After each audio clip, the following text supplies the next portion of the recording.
Adequate notice of this meeting, as required by the Open Public Meetings Act, was provided through the posting, mailing, and filing of the annual notice of regularly scheduled meetings of the Town Council on December 11, 2019. The notice was, on that date, posted on the bulletin board in the municipal building, provided to the Westfield Leader and the Star Ledger, and filed with the clerk of the town of Westfield. Mrs. Rowley, may I have a roll call? Mayor Brindle? Here. Council members Habagood? Here.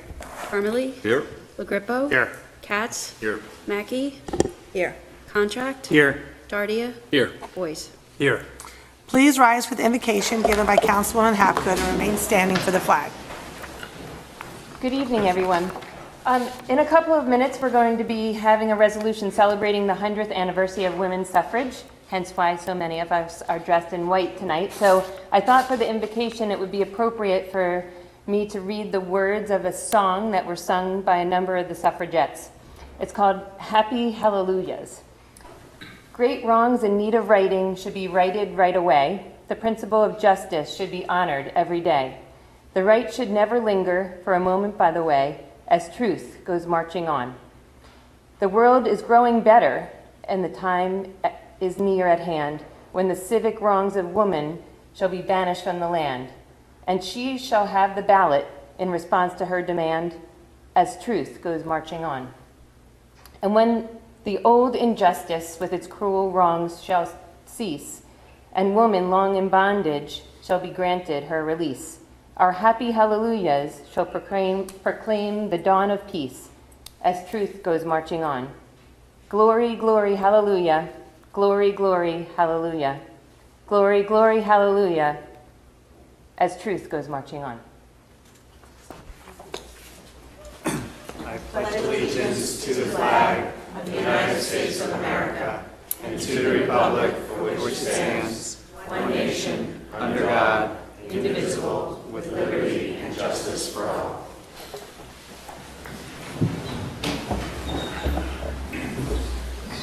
Well, thank you, everybody, for being here this evening. I'm going to make a few remarks, and then we've got a great resolution to read, and then we're going to move on to the Parks Plan, which I know is why many of you all are here tonight. So, and regarding the Parks Plan, we do have a packed agenda tonight, and it's going to kick off with a presentation by Pat Hoagland from Brandstetter Carroll, the firm we hired to produce the Strategic Parks and Recreation Plan.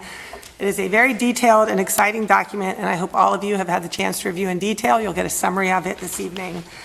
As you know, the Parks Plan process included several public workshops, an online survey that yielded tremendous feedback from the community, which ultimately shaped this plan. And I just really want to make sure to thanks all those that provided their input, not only in the public, but a special thanks to the steering committee, which included 4 members of the Recreation Commission, Larry McDermott, Ruth Maloney, Monica Bergen, Gary Fox, our Recreation Director, Don Bogardus, and Assistant Director, Heather Ray, Town Administrator, Jim Gilday, Public Works Director, Greg O'Neill, Freeholder and Westfield resident, Kim Palmieri Mudet, who's here tonight, School District Business Administrator Dana Sullivan, and Council members Mark LaGrippo and Mike Dardia. So it was a very inclusive process, and you're going to hear a lot about that this evening. And I also think, though, it's warranted to extend special thanks to those who did work on the initial Tamaqua Field Plan a few years ago, and particularly to former Councilman and Recreation Commission member Peter Eshaws. Their persistence in advocating for new fields has really led us to where we are today, which much of the work informing many of tonight's recommendations. So I hope you'll be as excited about this admittedly very ambitious plan, which provides a 10-year roadmap for our parks, recreation opportunities, and open spaces. And we will be voting on a resolution later tonight to formally refer the Parks Plan to the Planning Board for adoption and to the Master Plan reexamination. That is not something that's normally or statutorily required, but we want to create a level of formality and accountability, quite frankly, for this plan in the 10 years that it calls for going into. So just a little update on the Rialto. We had applied for a grant to support a feasibility study, which unfortunately we just learned we did not get, and it was really to identify the highest and best use of the building as a potential performing arts center. We are in the midst of performing other sources of funding. If anybody has any ideas, we're all ears, including from the county, but I am disappointed that we have yet to find a general investment partner to bear some of the risk in pursuing this endeavor. I do remain optimistic that a solution will emerge, but we do have to ensure that it's ultimately one that works for both all of our residents and taxpayers. Tonight, we're also voting on a resolution to authorize participation in the Law Enforcement Support Officer Program in order to authorize disposal of military equipment that was previously acquired but no longer needed. Other communities have expressed interest in obtaining the equipment. We actually have to get back into the program in order to get rid of it. I do really want to commend Chief Chris Badalora, who has done an amazing job of really trying to drive operating efficiencies throughout the department, and in this case also with the support of DPW Director Greg O'Neill. They've already disposed of lots of unnecessary old military equipment, and if you go to the Conservation Center, you will see what used to be like a military vehicle storage now has lots of great room for DPW equipment and Conservation Center activities, so which is great. I also, tonight, we're voting on the second reading of an ordinance to expand the Downtown Westfield Corporation's board. I just want to clear up, there were some inaccuracies in the press when we discussed it last time about the purpose of the change, so I just want to reiterate that the sole intent of this new ordinance is to expand the representation of the board to better reflect a town of our size. And in particular, it was to make sure that we could ensure lots of different voices, residents, businesses, and property owners, and in particular be able to include people from both the north and the south side. Having a small board made that very difficult. Nothing changes how members are appointed, and a vote by a council majority is still required. The wording of the ordinance was simply changed to make sure it was consistent with how other boards and commissions are appointed. So we are very excited, though, about the added possibilities of all the talent that's going to bring around the table to really guide the future of our downtown. And lastly, many of you know, I do want to address tonight's vote resolution to increase the annual sewer fee. I know there's been some chatter about it. And it's the sewer fee from the Rahway Valley Sewerage Authority is an operating expense, which unfortunately the town has no control, one of many. We have been paying this since the 50s. In 2012, the town began issuing an annual sewer fee to residents at a 50% subsidy rate to offset some of these costs. While we have kept the bill virtually flat in that time, our costs have increased substantially, over $750,000 in the last 3 years alone, a 30% increase. So as we look at this year's budget, we are actually now subsidizing 60% of these RVSA costs. Many municipalities in the states don't subsidize any at all. I think the average sewer fee rate in the state is $300, so we're still well below that. And it's awfully hard to continue to subsidize increased costs when the town only receives 16% of the dollars we collect. So it's very hard for us to absorb that level of increase within our existing budget. So the resolution tonight increases the sewer fee for residents by $30 for the year, and that brings our subsidy back to its original intended 50%, and that will be reflected in the March sewer bill. So it's never fun to deliver that news, but I wanted to make sure that you all had the context for that decision. And lastly, good news for those who are looking for an alternative to Facebook. Our meetings can now be viewed online on it. We have our own YouTube channel. So if anybody wants to go and get a replay of tonight's activity, check out YouTube, and that's where it will be. Because I know it really makes for a really crazy, happy, exciting viewing. Exactly. So tonight we're going to accelerate. Resolutions usually come later, but we're going to do a resolution of the Committee of the Whole, which means this is a resolution that the council would all agree on. And that is our resolution celebrating the 100th anniversary of women's suffrage.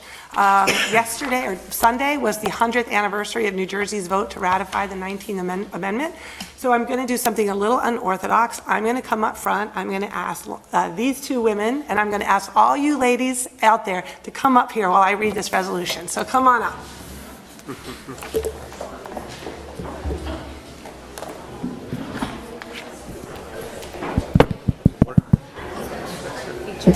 Mayor has a copy, so this is just for me for the minutes. But David's. What's that? But David's.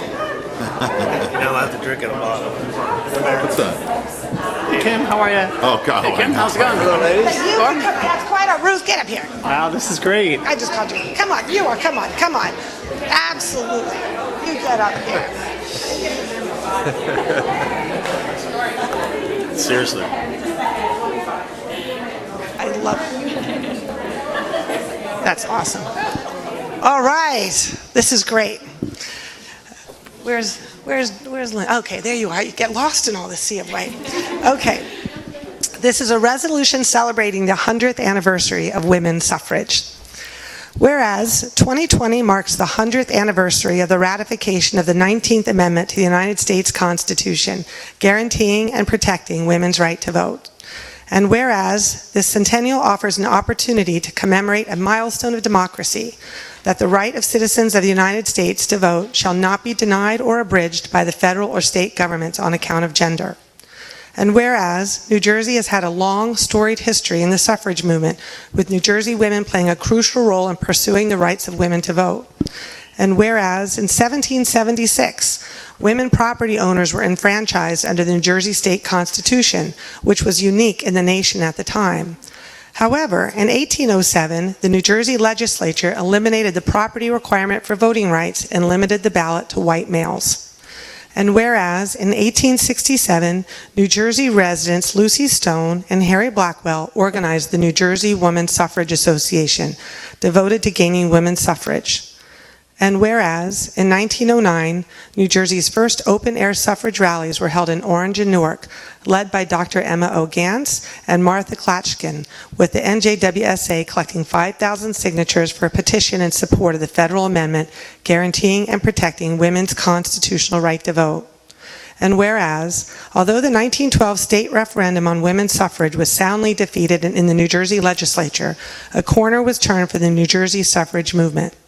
And whereas in 1913, an automobile rally led by General Rosalie Jones traveled through New Jersey on the way to Washington, D.C., and a suffrage parade of over 8,000 marchers with many New Jersey women, including event organizer Alice Paul.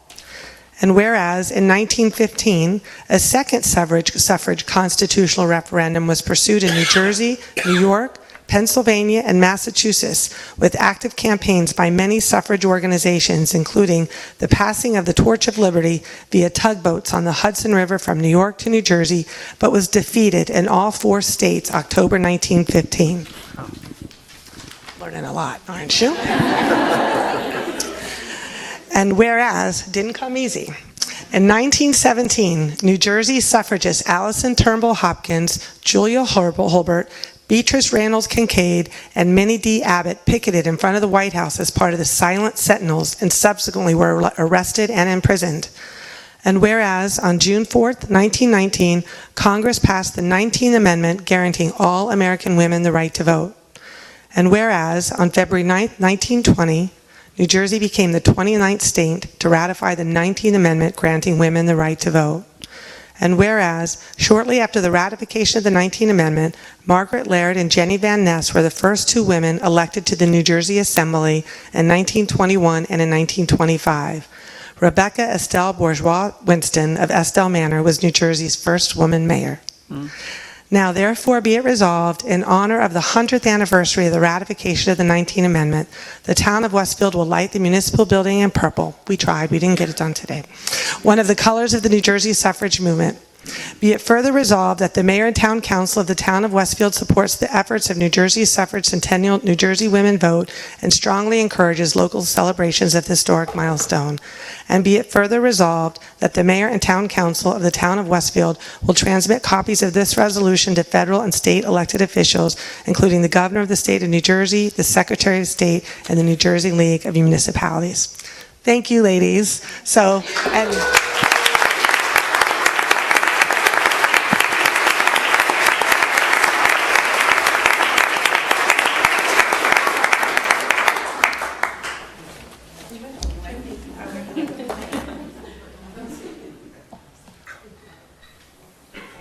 Thank you all.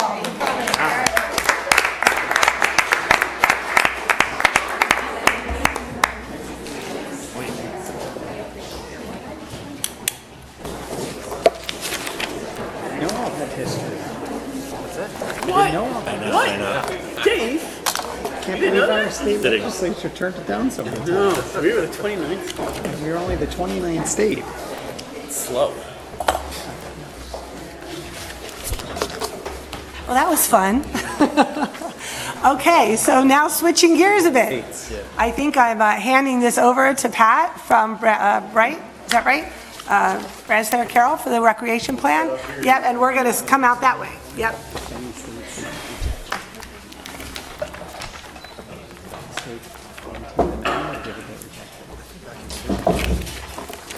I'll take it back.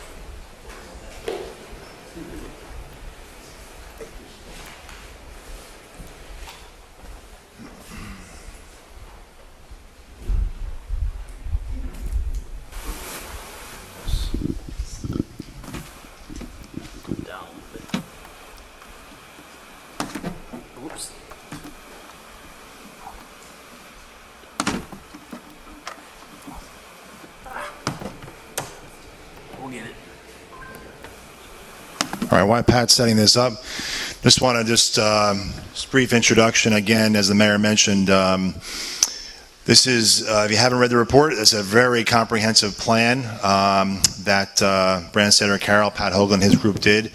And again, it provides a roadmap for really for the next 10 years or more of recommendations and capital planning for all of our park system. It's really the first time in recent history that we've had a comprehensive look at all of our parks. And as a former assistant director of the recreation department, I can tell you this is very exciting, not just for the town, but everyone who uses our park system. And if you haven't seen the plan, there's recommendations for every user group of all of our facilities, which is great. It's not just one group. It's really something that will, over time, as we implement these things, will benefit the entire community. For people that have kids in sports now, people who actually have kids who age out of the sports and go into other things, between walking trails, and if you haven't seen the report, you might be kind of surprised at some of the priorities that came out of the public input as well. So I just want to thank Pat and everyone on the steering committee that worked together on this, and the public input we received from sports leagues and residents all across the town.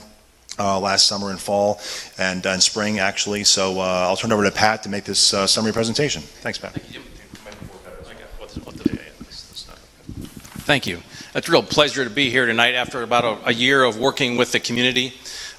We worked in about 75 different communities, and they're all unique, but yours is unique in a wide variety of very positive ways. There's a lot of passion in this town for your parks, recreation, and activities. I usually chuckles there, but it's the truth. Typically, when we do surveys that we send out to a random sample, we get about 20% back. We got 30% here. Okay, we had 1,500 people do an online survey, and one that can be done by hand. So there's a lot of passion there. People use the parks at a lot higher level than other communities. When we asked people in the surveys, have you visited a park in Westfield in the last year, 92% had participated in one way or another. The company that does the surveys for us has done about 700 of these throughout the country, and it's normally 78%. So 92 is a lot higher. So a lot higher percentage of people use your parks, which is a real testament to what you've got. The quality of the sports programs in this community, the pride that you have in those sports programs is higher than most communities we've seen. The way that the schools, the leagues, youth leagues work together to build that system is great. The partnership that you've got between those organizations works really well, but there's always room for improvement. One of the things we found is all that high use of your facilities plays a toll on the quality of those facilities. Grass never has a chance to grow on those facilities. You've got not just those active sports facilities that most people between the ages of 8 and 14 use, but for the rest of the community, you've got a lot of beautiful passive areas that are really undiscovered gems, places that people, and you'll see from some of the survey results, people like those passive and natural areas. I think the reason that I see so many people walking at Tamaqua Park is because it's not just sports fields out there. There's a lot of trees and nature, and people really enjoy that.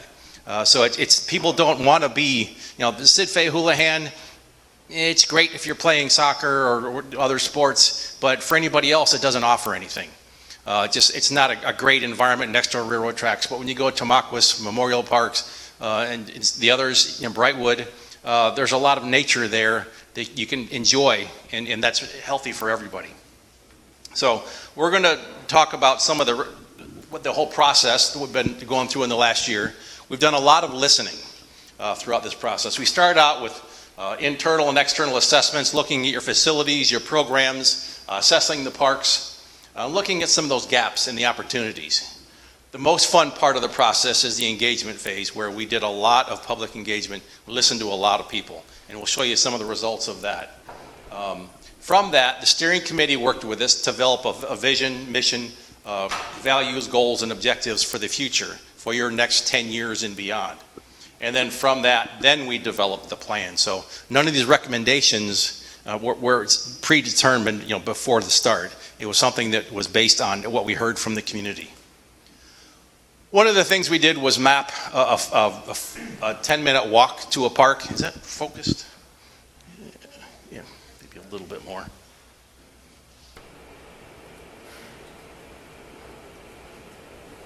That's about as good as it gets, I think.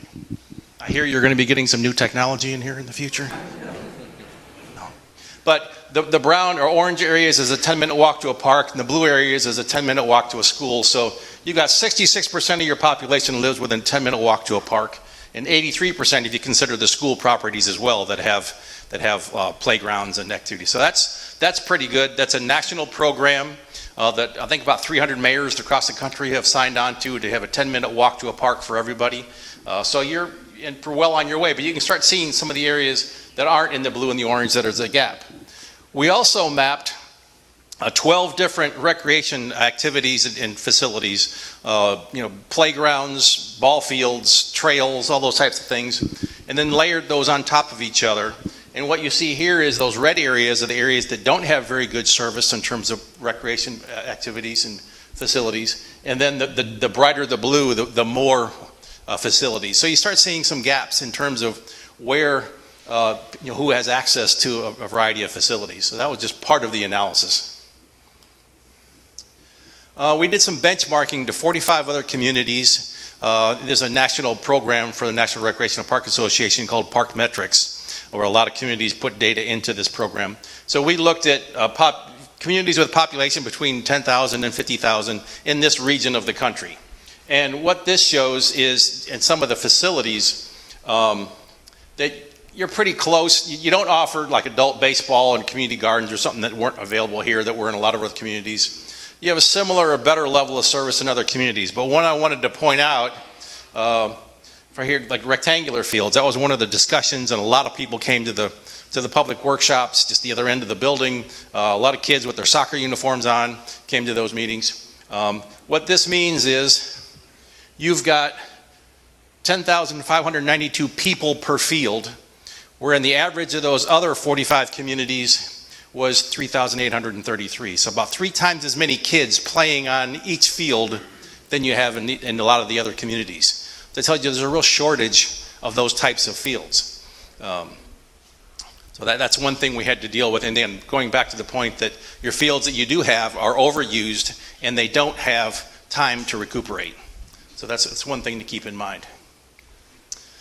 In the engagement, we had a statistically valid survey with 583 returned. We wanted at least 400, so I felt really good about that number. Over 1,500 surveys completed online, a lot of comments. We had 197 people come to the open houses and participate. We had dollar voting and dots that you could do, and a lot of comments. And some of those comments, when you looked at those, were more turf, more turf, more turf, and then next to that, no, no, no. So not everybody agrees on everything, but some groups would like to turf every square inch of area in town, and other ones want to keep it natural. So there's a balance there for everybody. We had 20 different stakeholder groups, and then a really active and good steering committee that worked with us throughout this process. A few of the results, I could put 100 slides up here on the survey results, but just to give you a few, we asked people, what are some of the main upgrades you'd like to see your existing parks? The blue are the results from the mail survey, that statistically valid random survey, and the green is what's from the web survey. But new and improved restrooms, which almost always comes to the top.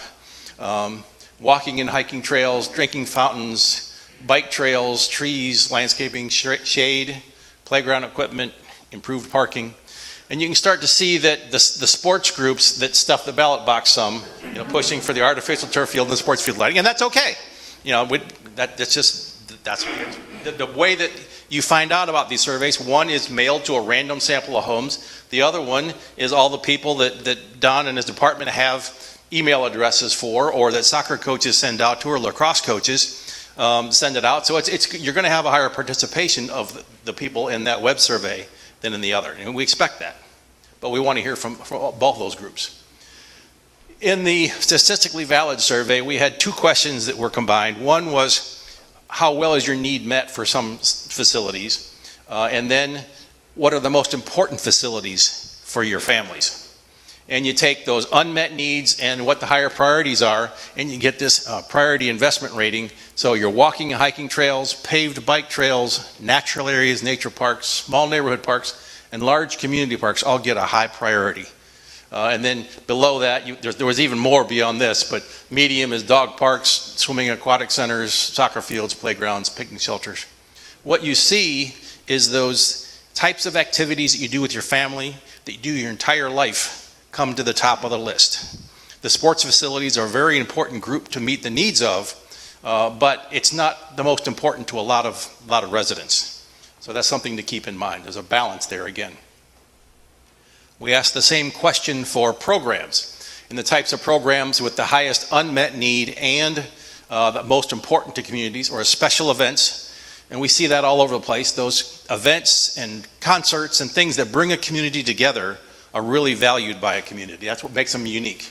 Adult fitness and wellness programs, summer concerts, programs for people age 50 plus, adult sports and nature programs are all the high priorities. And then youth sports, teen programs, and some of these others were the medium priorities. And then we asked people, what are the most important actions that the town should take? So upgrading your existing parks and facilities was by far what people thought was most important. Developing new recreation trails and connecting your existing trails. People love walking at Tamaqua, but they love to be able to walk to Tamaqua to get to it as well. And connect your other parks and schools and neighborhoods. Land for open space and green space is important. Upgrading your youth athletic fields, add lighting to the fields, outdoor recreation facilities, and an indoor pool were some of the top ones. So we had several stakeholder groups that we met with, I think about 20 different groups. And some of the things we heard from those groups, not in any particular order, because there's no way to document that, but again, that connectivity of the trails, improving your facilities, something for everyone. Again, not just the sports, but for everyone as well. Health and wellness are important. Year-round opportunities. So really, there's not a whole lot that the recreation department can do right now indoors. There's very limited space. So some other indoor space would be great. They could have a whole lot more programs if they had that. Better fields, artificial turf fields, the wrestling and cheer facility. And I have to tell you, when I heard the story of what they have to do every time they have a wrestling practice or a meet, what they have to go through to clean the floors in the Edison School cafeteria, bring the mats in on a trailer, clean the mats off, and then reverse that whole thing again every night. I really felt bad for those people. That's a lot of work, and at some point, I feel those dedicated adults are going to say, I've had enough of this. I can't do this anymore. I've got a real job I got to keep working at. So that's something that I think is definitely needed. Partnership with the Board of Ed could be strengthened, and there's some more opportunities there. More restrooms, being able to host some tournaments and bring some people from out of town with better facilities, and then more programs people would like to see. So those are some of the things we heard throughout those stakeholder groups. From all that, the steering committee, we had a long meeting where we went through some exercises to identify what a vision and some values for the future are. So that mission is your purpose and your reason for existence. And then a vision is what you want to be, 10 years down the road. What's your vision for the future? And then the values, what are those beliefs and guiding principles that you don't ever want to waver from? That should guide everything you do. And then from that, we develop a whole series of areas of strategic priority in your goals and your objectives. I'm not going to go through a lot of detail on those, but the vision that the group came up with was to lead, innovate, and grow through recreation opportunities. And then the mission is to build community, enhance quality of life, and provide a meaningful difference through parks, cultural arts, and play while preserving our diverse resources. And there was a lot of wordsmithing that went on back and forth in that one, for those of you that were involved.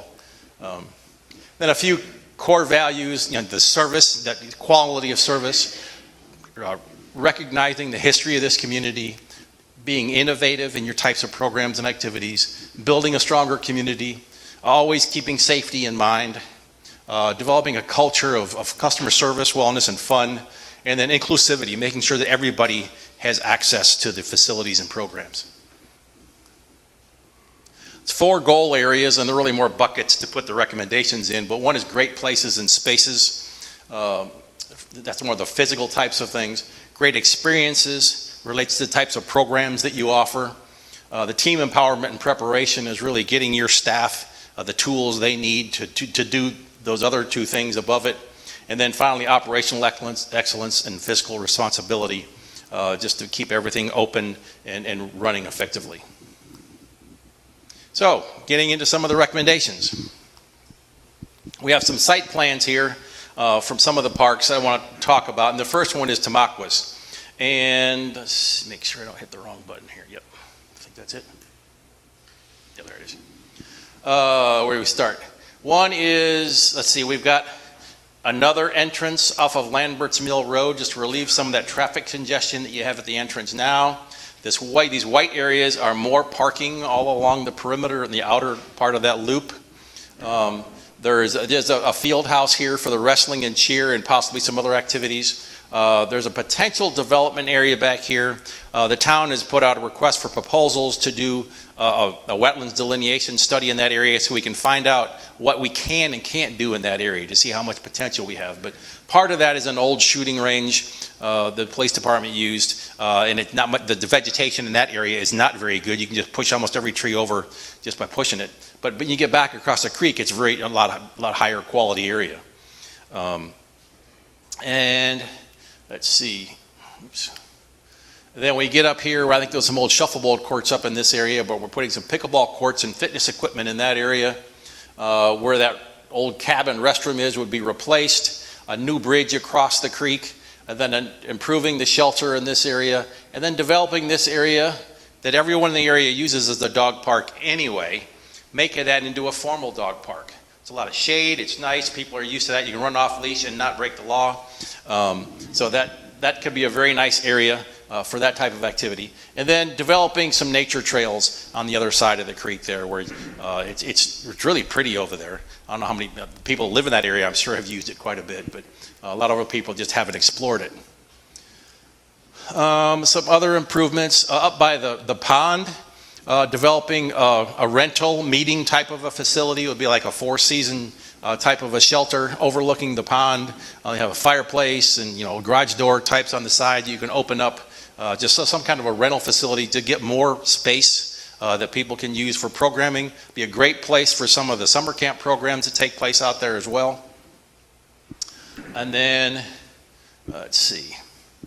We're showing some walkways leading to some of the spectator areas at the ball fields. Really should have the dugouts and the bleacher areas accessible to a wheelchair. And that's something, since 2012, that's been required, and a lot of communities haven't done that. So that's something we're recommending there. And then we got a basketball court down in this area, because we're taking the ones out up in this area to get more parking in that area. And then some of the fields that are in this area that are farther away from residents would put some lighting on those to get some additional use on those, but not the ones that are up closer to the homes. I think that's most of them in this park. Okay. Memorial Park, this area gets a lot of use. The main improvement here is taking the central area where the softball fields are and putting artificial turf in that entire area so you can maximize the use on that, but also adding lights, putting a paved trail around the perimeter of that. And that's one of the recommendations in the plan, is more loop trails within the park. So people love the one at Tamaqua, but let's do that more often in more places.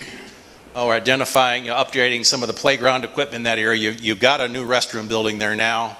And then we're showing a potential space for a temporary ice rink to go in there, in the winter season, to get that out of Gumpert Park, thinking that you've got more parking available here, and then it could set up, but that's something to be considered. Got some additional parking, expanding the parking up in this area a little bit. So, and then developing some of these nature trails that connect over to the Brookside Park Nature Trail next door. So that's Memorial Park. At Brightwood Park, that's a beautiful area. I just loved walking back in that area and sort of just trying to discover that site. But it's a hidden gem.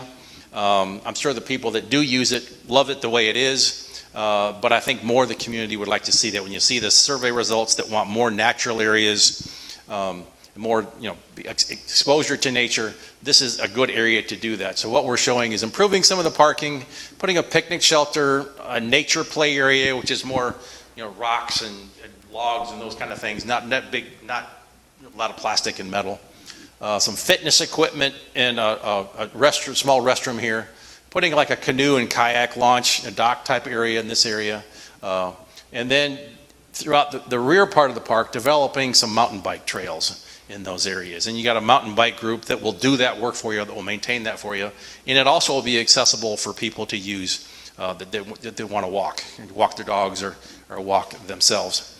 And then just upgrading some of the trails around the pond, adding a few bird blinds in some different areas so people can enjoy bird watching in those areas. So that's that one.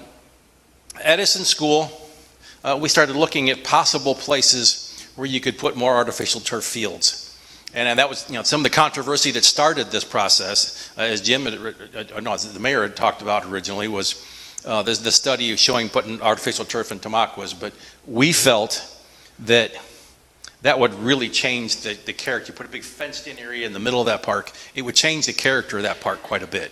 Whereas here you've got land, you've already got a lot of parking in the area, it's already fields, but it could get more use if we could develop it into some artificial turf fields. And you can see here, you can get 2 full-size soccer fields, the football practice field that's there now. I think the band might use it as well. And it says softball, but really it's the JV baseball field there. All that could be turf. You put some lights, you do a restroom and concession building, and you got a facility that could be used by quite a bit of people. It'd have to be worked out between the Board of Education and the town, how that would exactly work, who gets access to it. All that would need to be worked out. But this is a concept at this point to explore further. Elm Street, again, another totally underused area. I like the idea of developing an artificial turf field there. It's a little bit smaller than the others, but you get a lot of, especially the smaller kids can play in here and get off of some of the other fields. We're showing those old tennis courts that are there that aren't being used for tennis courts, and somebody has taken a little paint roller and painted pickleball lines on them. They must bring their own nets, but they put some pickleball courts there, add some parking, do a small skate park in that area. It's more of a skate spot, we'd call it. A playground, and then an amphitheater area where you'd bring your chairs and sit out on the artificial turf. This is close to downtown, so we think this could be a real great thing as you bring people into this area and connect that with the downtown area. Houlihan Sidfay Fields, we didn't show the fields because the main improvements is the parking. And I saw that little bit of parking that was there and pictures of what it looks like on days when there's a lot of activity out there. And we need to take some of that area and develop more parking and a restroom. You got that many kids out there, you shouldn't have porta potties. It's not acceptable really. So that's what we're recommending there is restroom facility and then organizing a lot of that area into some additional parking. I think here we're showing 77 additional spaces on top of what's there already. I think that could be rearranged some, but get a second access into that area. So that's some of the site plans. Some other recommendations in terms of capital improvements, mainly upgrading your existing facilities throughout everything, playgrounds, shelters, roads, parking, adding artificial turf fields, and mainly the areas we've shown you there. In addition, the Gumpert, the fields, if we could do the infields and artificial turf, I think it was lower on the priority list, but it's something that should be done eventually. Again, there's not that many fields and they're overused. Add lighting at some of the fields, develop a recreation center. Don't have a site yet, but that's something that the town really needs.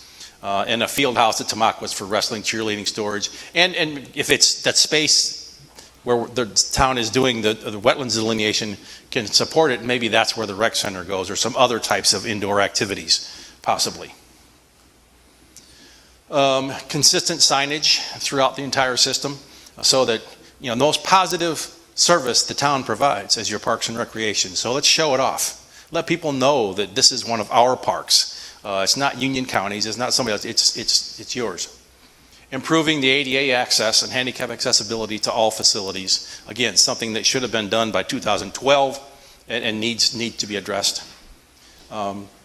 We've shown you some concept plans there, but they really need to have some more detailed master planning done to them, more due diligence, and working with the neighbors in those areas that are affected, and those user groups that are involved in those activities. And so they need a further study. They're just concepts in here what could work.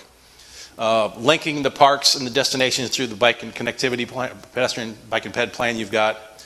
More perimeter loop trails in the parks. Improve your restrooms. Add some pickleball courts. Outdoor fitness, especially since you don't have any indoor fitness facilities for the public to use. There's some nice, you know, some of the newer equipment looks like what you see in the gym. It looks like treadmills and ellipticals and those kind of things. So you can get those in the parks, and especially if you can put shade over them, they can get pretty well used. More security lighting, cameras, and Wi-Fi. Wi-Fi is for both your staff, so they have access to Wi-Fi, and then also to the public that's using it more and more. And then the camera is just to protect your investment in a lot of these different types of activities and facilities. Some operational recommendations, and overall generally improving the maintenance, including the natural areas. I think some of those get ignored sometimes. Expand that partnership with the Board of Education to make better use of some of their fields. Consider hiring an aquatics manager separate from the assistant director position. Right now, you know, Heather in the summertime is managing the pool, and that's, I think, all she's got time to do, but there's a lot of other things going on in the summer, so we think that's something you should consider. You could also look at some other programs coming from vendors and contractors rather than hiring more staff, so you can expand your programs without hiring people. And a couple more here. You can develop, once you have these newer facilities, you can have more programs for more age groups and more people. Look at the actual cost of everything that you do and make sure you charge appropriate amounts for, you know, just start looking, what does it cost of the facility where you're hosting a program, and what does it cost for the person that's running the program, so you make sure that you actually get the money back. Establish a Westfield Parks Foundation. Seeing some of the funds that have gone into Mandowskin Park over the years from their friends group is amazing, but I think that should spill over into some of the other parks as well. I think there's a lot of passionate people in this town that you could get money to go towards the other parks. The town doesn't have to do everything. We talked about signage, but really a consistent brand. When you go over to the recreation department in the office and you see the rack full of the programs, it's just all different colors and types of paper, and you need a consistent logo and a brand that you put on your website, on your signs, on all the promotional materials, on the brochures, everywhere, just to market that correctly. Really engage the neighborhoods during the improvement process of these parks. I think there's opportunities for some sponsors for some of these facilities and programs. And then update your technology through Wi-Fi for the patrons and the staff. So those are some of the key ones. There's a whole lot more in that several hundred-page document. At the end of the process, we had the steering committee rank pretty much 30, 40 some recommendations we had for capital. And these are some of the top 10 that they came up. We had them rank them as 0 for don't do it at all, up to 3 is something that's really highly important. So that group at the time came up with improving the existing fields is number 1, the ADA and handicap access is number 2, existing park facility improvements right after that, Memorial Park, and then Tamaqua Park, the field house, the Edison School improvements, the restrooms throughout the system, Tamaqua Park lighting, a recreation center, and then looking at your parking and roadway to improve, and expand some of those parking lots. So those are some of the top 10 of what that group decided at that point. The next steps in this process are to accept the plan, which will be happening soon, incorporate it into the re-exam report, establish your priorities for funding, and that's what council will be doing and the Recreation Committee. The more detailed master plans for the individual parks, as we said before, involving the neighbors and the users in those, and we identified some of the key sites. And then implement the plan and then update it and evaluate it annually, and every couple of years just go back to see what we've done, what haven't we done, and why haven't we done it, and have our priorities changed. So that was, in a nutshell, several hundred pages.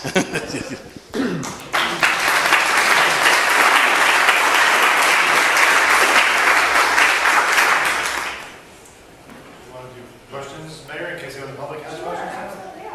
So if you have a question, you want to set up the microphone so we can capture it on camera and on audio, feel free to come up. Give your name and see if I can answer it. This is working? Good. Yep. Great plan. Kudos. I'm a planner and an ecologist, so I really think it's a lot more than I expected. I'm the co-chair of the Green Team, Tim Van Epp. We are beginning to focus on the two primarily nature-type parks, Dunham and Brightwood, and kudos for identifying it as a unique natural area, Brightwood in particular.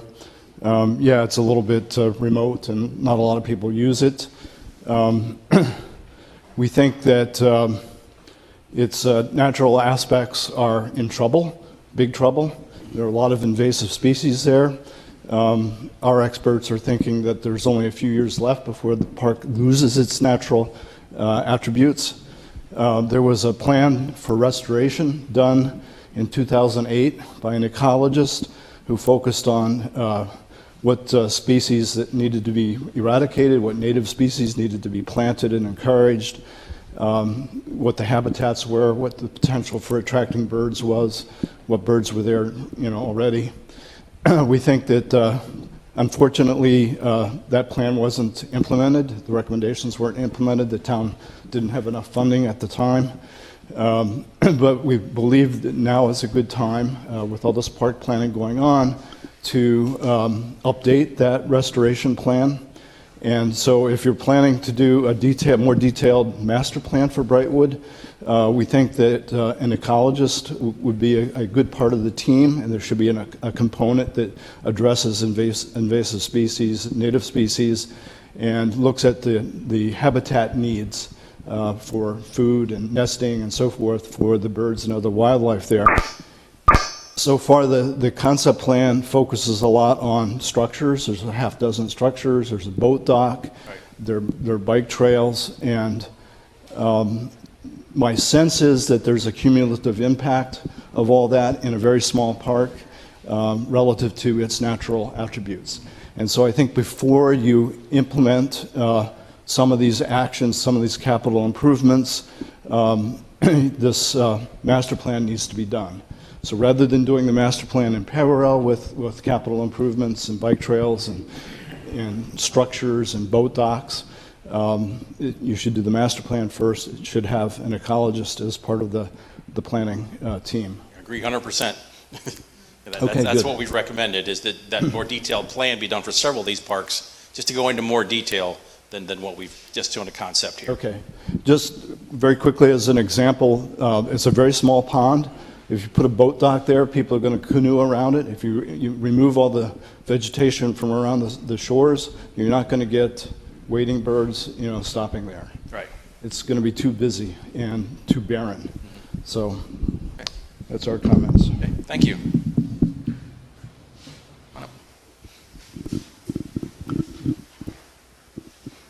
Hello, Denise Ritchie. As following up on the comments that were just made, I used Brightwood Park nearly every single day. Great. And I have some concerns about the plan that they have in your, I read through the study that you did, and I have some echoing his concerns. The wisteria, which is gorgeous, but is a huge problem in that park. And I'm concerned because right now, when I use the park for hiking and walking, there are occasionally people using it for biking, which is not a problem in the sense that it's one or two people sometimes and there's room. I'm concerned about how it's going to be when a bike trail gets put in and how that affects the people who are trying to use it for hiking. And I noticed on your thing today that hiking was one of the top issues. Right. I'm not against the cyclists, but I don't know how it's going to be integrated. So I think as you study it, that's something that has to be given a lot of thought. Yeah, one of our thoughts was that trail around the pond would not be for bikes, but then the separate trails that an area that's totally unused right now. And how would that be enforced? That's another question to be. I mean, that's what Right. my concern is once Right. you have the bike trails there, Right. the people who are using them are going to expand it to use all the trails, I would think. So that's a concern I have. Thank you. Thank you.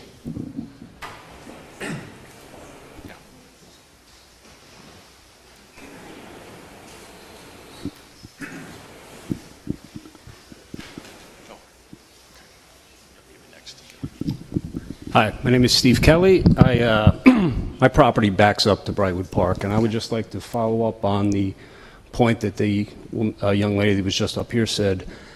In regard to the bike trails, are there any measurements in place that will deter people from riding ATVs or dirt bikes on those new mountain bike trails? Every now and again, in rare instances, I will hear or see an ATV go by in the park. Very rare.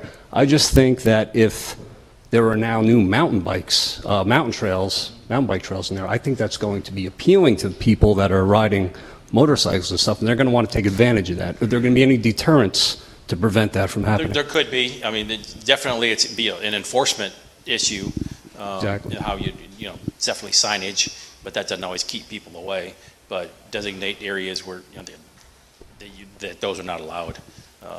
You wouldn't want any motorized vehicles out there. We've seen a lot of areas where mountain bikes and hikers can coexist, and then mountain bike groups typically will do a lot of the maintenance and the development of those trails. And if you try to walk back in some of those areas now where we're showing those trails, it's really hard to even walk back there because there's down trees and everything else. You wouldn't want to take an ATV back there now. You'd definitely run into something. But I can see people going around the pond in those now. So that's something that hopefully you get more people in there that would be watching out for what's going on in there. We've always found that if you have positive activities going on in a park, the negative activities will go away because they don't want to be where they're going to get in trouble. So, thank you. Good comment.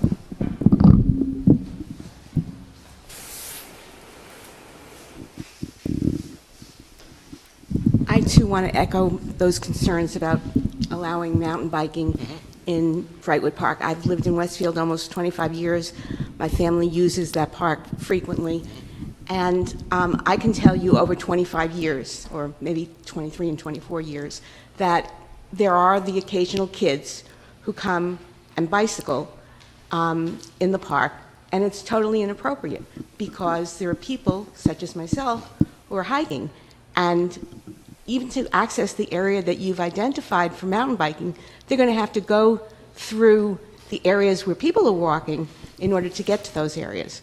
So I really think this is ill-considered. I don't think it's worth a lot of attention.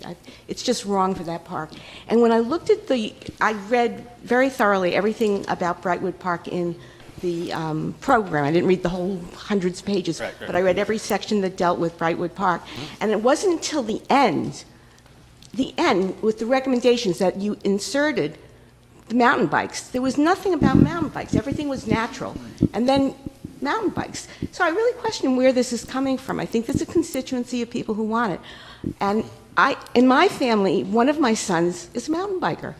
But he doesn't mountain bike in Westfield. He learned to mountain bike in camp in the Pocono Mountains. That's where you mountain bike. And I think if you had said we're going to have water polo in the man-made lake in Westfield, everybody would say, water polo?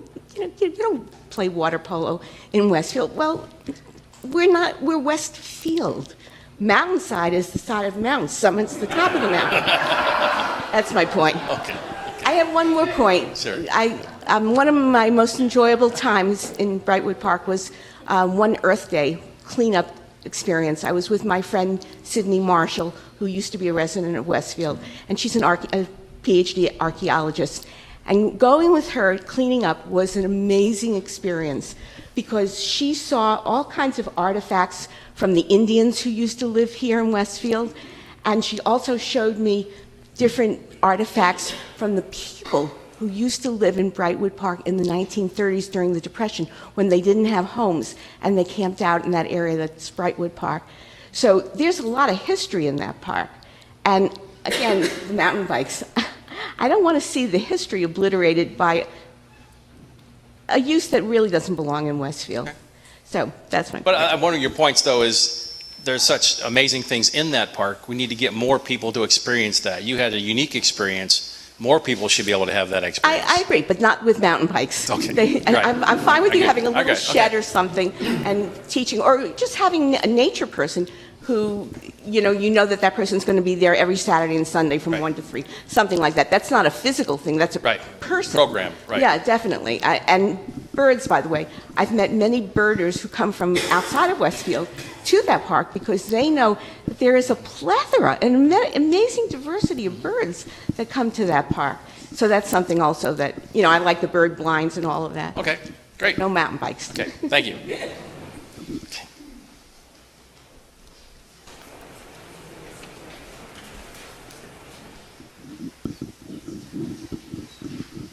My name is Judy Augustino, and I live half a block from Brightwood Park.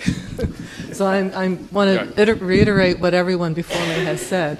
In addition, I understand that Watchung Reservation has declined to include mountain biking trails in that park area, and still much larger space than what Brightwood Park is.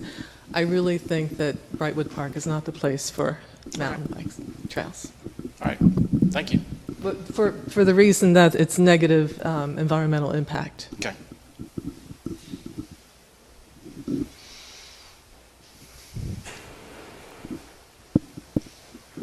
Hi, good evening. Hello. Sean Smith, 541 Cumberland Street.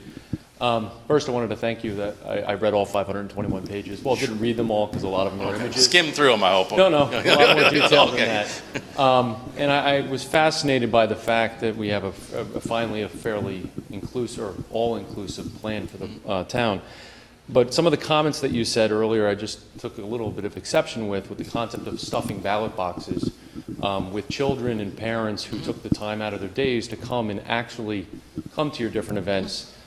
And the reason I say that is every weekend we have 4,000 children that are playing sports within the town. That's 8,000 residents and voters. That's 25% of your population.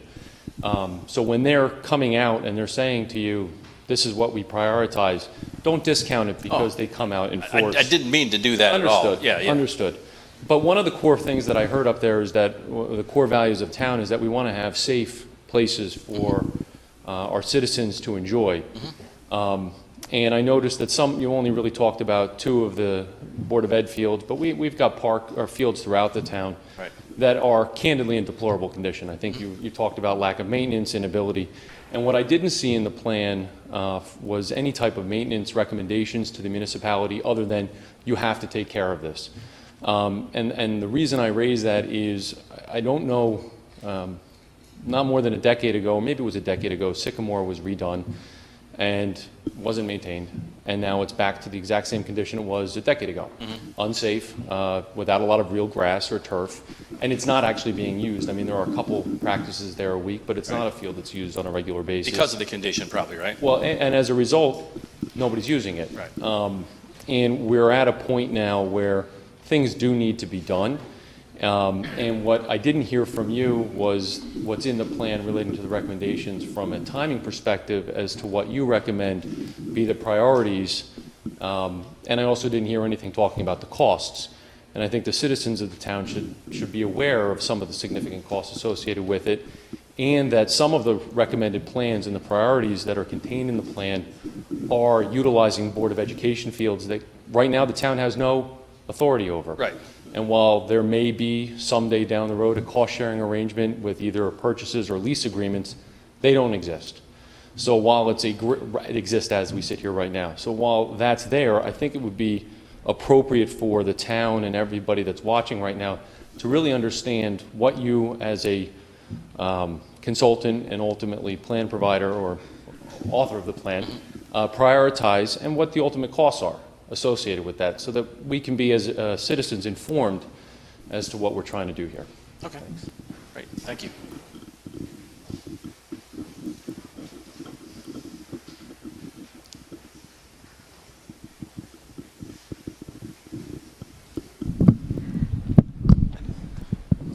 Hi, Julie Steinberg, 109 Belmar Terrace.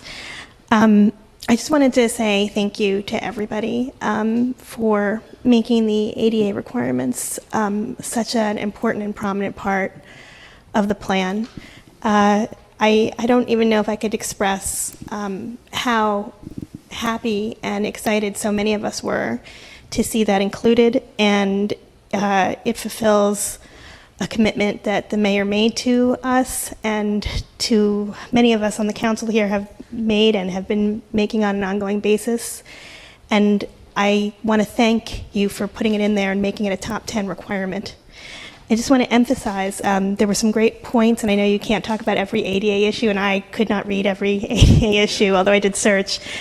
But I just want to emphasize that in addition to providing access to things like the baseball fields and providing access to all the entry points, it's important that the things that once people are in there, that access is considered further. And I just wanted to make sure things like bathrooms and parking and equipment and the new buildings are also accessible, and ask that that just be considered. And I'm fairly confident that it will be, based on how carefully and thoughtfully this has been included in this preliminary presentation. Okay, thank you. Yeah, and well, we recommended an ADA assessment of all facilities, so that's something that we're recommending to be done. And there's some good consultants out there that will do that. And they go into, we looked at, the steepness of the walks and the width of the walks and those kind of things. They actually get to the point of looking at how much pressure do you need to open a doorknob and those kind of things, and we just don't have the tools to do that. And it really didn't mean to go to that level, but yeah, and everything should be more accessible to people. All new facilities will be, because they're required to be. But thank you.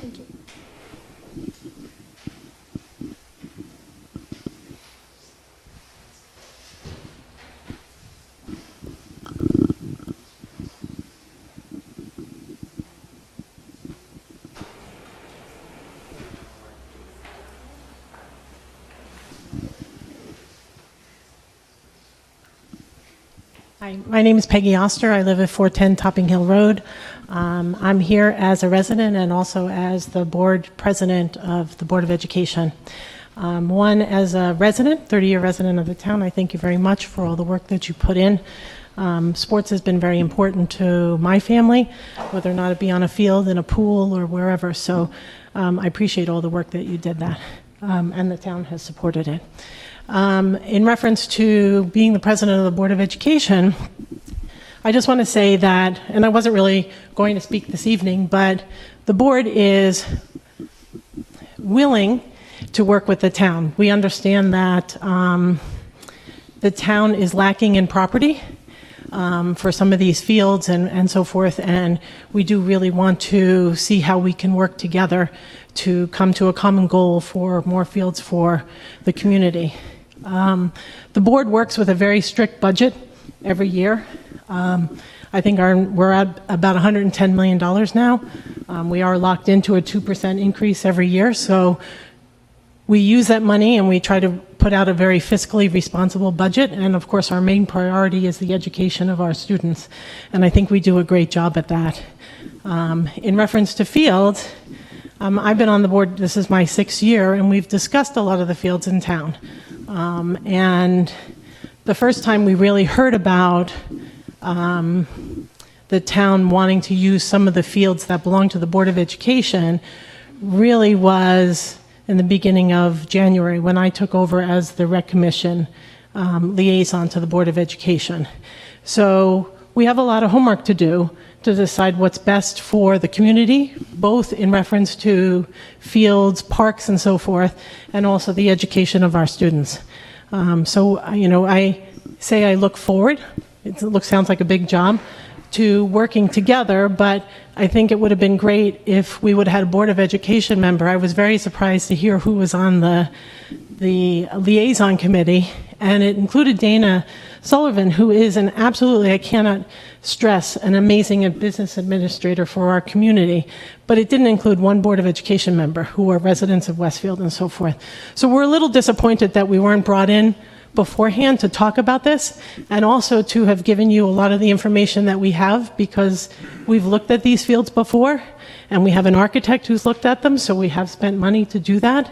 So I just want to let you know that we do want to work with you. We want to make this happen, but there are some discussions that have to be made with the Board of Education and the people that sit on the board, and Dr. Dolan and the rest of the school administrators. So, but I look forward to it. But thank you.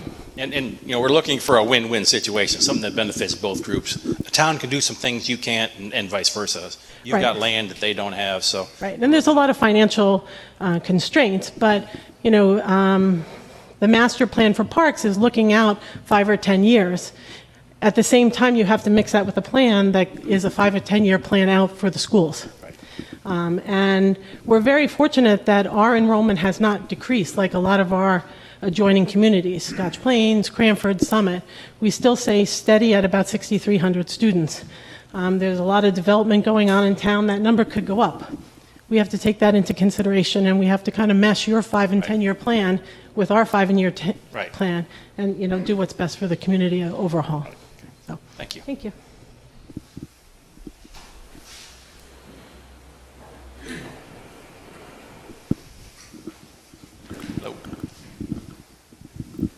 Randy Wojcik, 1120 Witchwood Road. Thank you, Council, thank you, Rec, Board of Ed.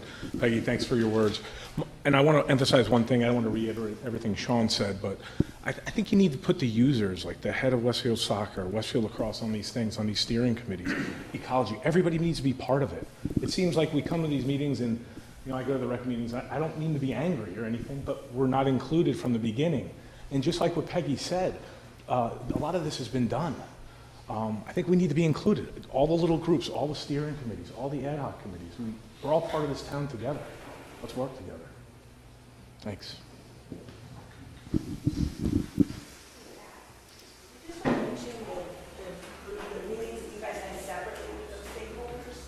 Yeah, there was about 20 different, we couldn't have everybody in every group in town represented on the steering committee. It would have been, you know, a ridiculous amount of people and hard to get them together.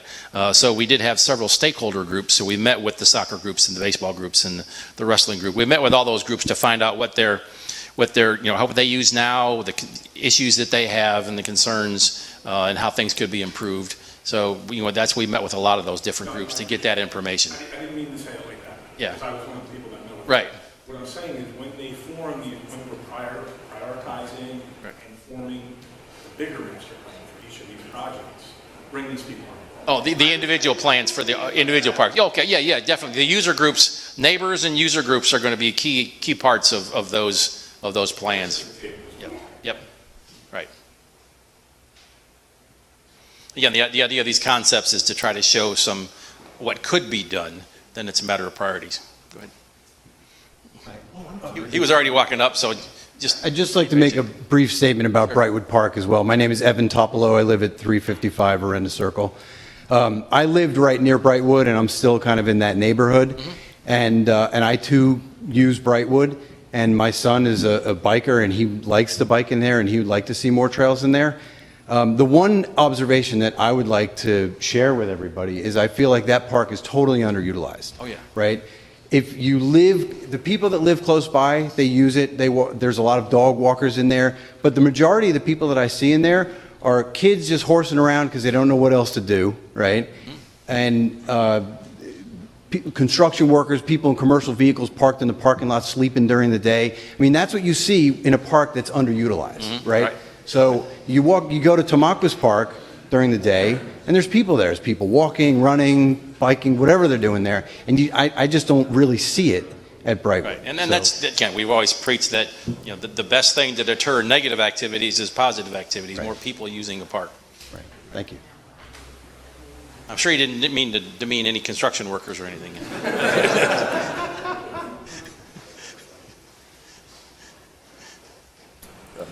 Very briefly, lifelong. Lifelong.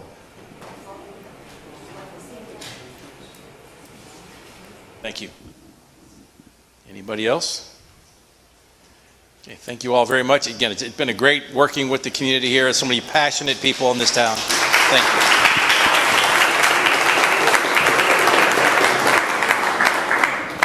And I think the presentation will be up on the town's website later tonight.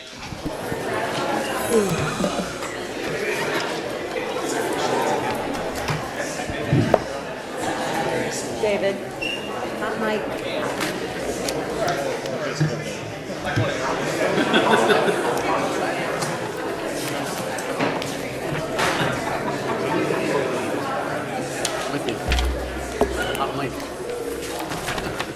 So for anybody that came to see the parks plan, we will not be insulted if you get up and leave. So I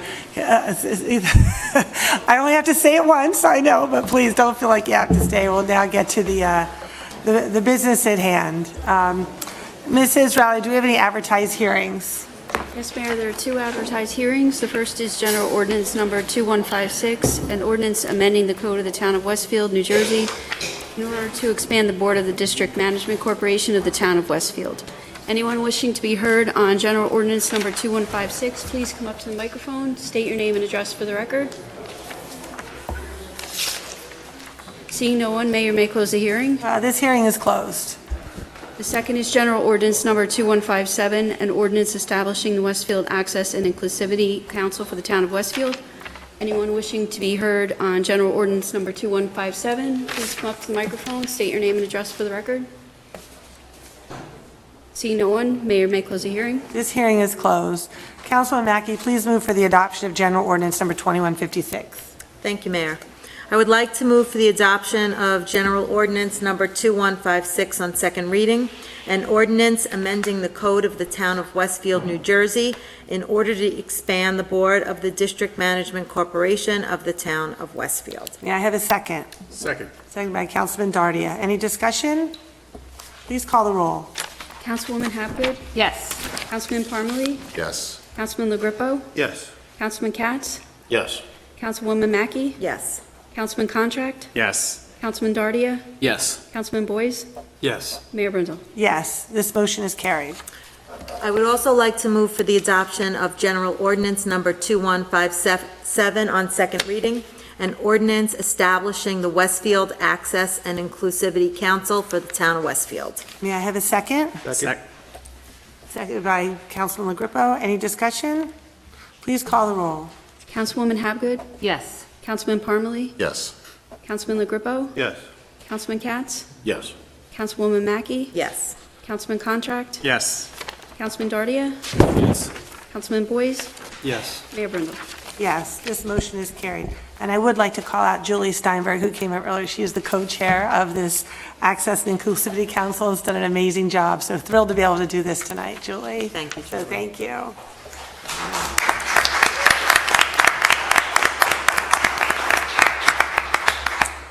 May I have a motion to approve the minutes from the Town Council conference session and regular meeting of January 28th, 2020? So moved. A motion by Councilman Mackey, second. Second. Second by Councilman Hapgood. Any discussion? All in favor? Yes. Opposed? This motion is carried. Do we have any petitions or communications? No, Mayor, we do not. Now it's time for open discussion by citizens. Anyone may come up to the microphone and speak to the council on any subject on which we have jurisdiction. Please state your name and address for the record and limit your comments to 10 minutes.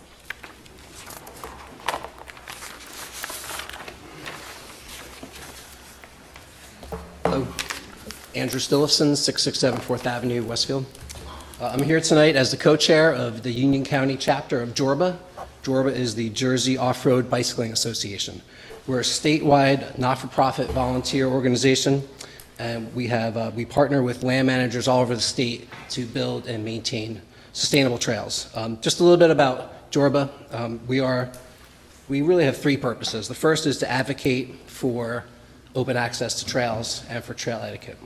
The second is to grow and to support the sport of trail riding, mountain biking, in all of its forms.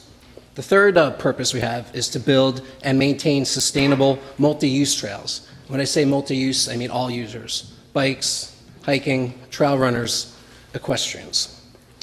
And in particular, I'm here tonight to endorse the plan for mountain biking trails at Brightwood Park. We are ready, willing, and able to partner with the town to build these trails. And good news, we will build and maintain these trails for free. We have our own equipment, volunteers, we're fully insured.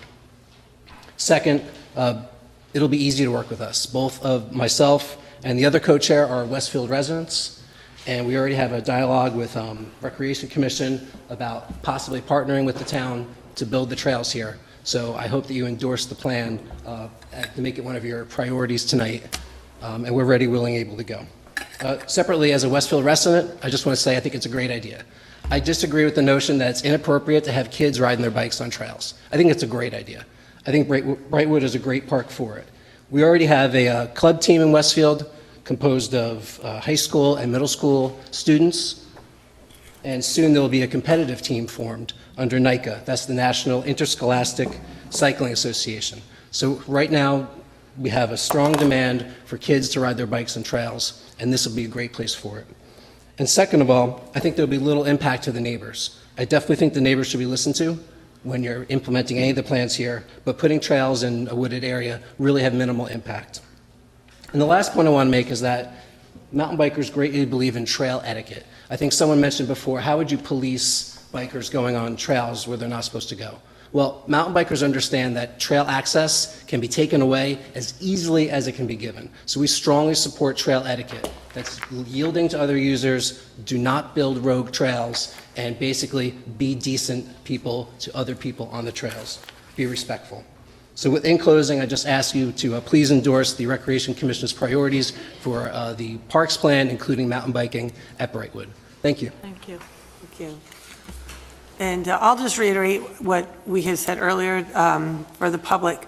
So none of these things will go into practice without a more detailed vetting of the plan in each of these parks and input from all the users, neighbors, and so forth. So I don't want anybody to think by us endorsing this tonight, it means it's all happening as is. There will definitely be further notification to the public before any of these plans move into a place where they're going to be implemented without full disclosure and input from everybody. So this is absolutely not even remotely the last word on any of this. There will be more to come on each of these parks. So just have our assurance on that. Anybody else?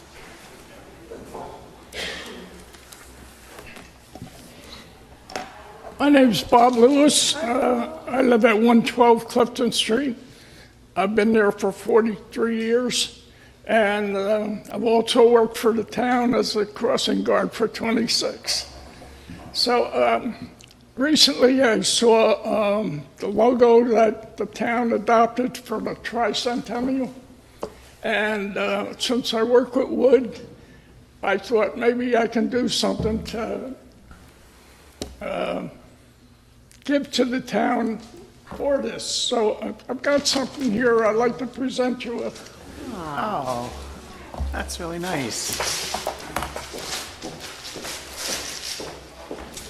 Well, you have to know, 4 of us are up here at Washington School parents, and Bob was our beloved crossing guard at Washington. And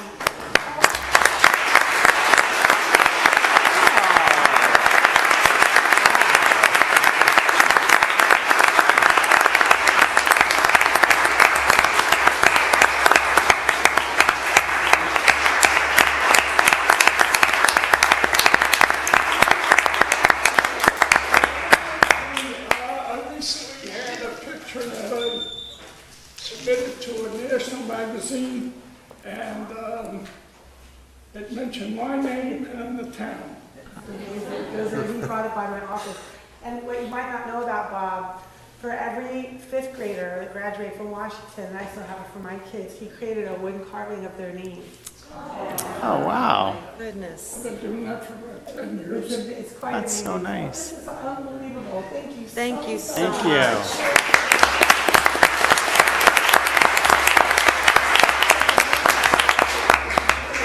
you. asked them what the color was that they used. And this is the color This is the color they used. And Ah. everywhere I could find it. This is so special. I can't believe it. Thank you so much. Wow, that is yeah. unbelievable. Thank you. Thank you.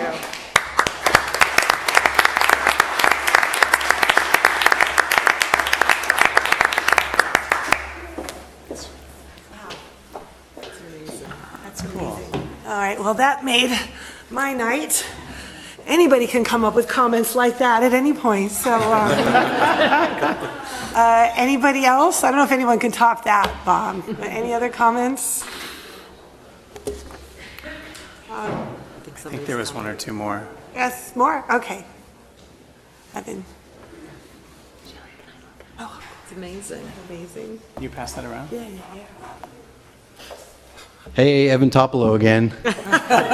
55 Arena Circle. I'm coming to the council as a follow-up to the initial inquiry I had about the street cutting and the road ordinance. And I know that after my presentation to the council, I also went to the planning board and we spoke at the planning board. And I think the discussion was kind of positive.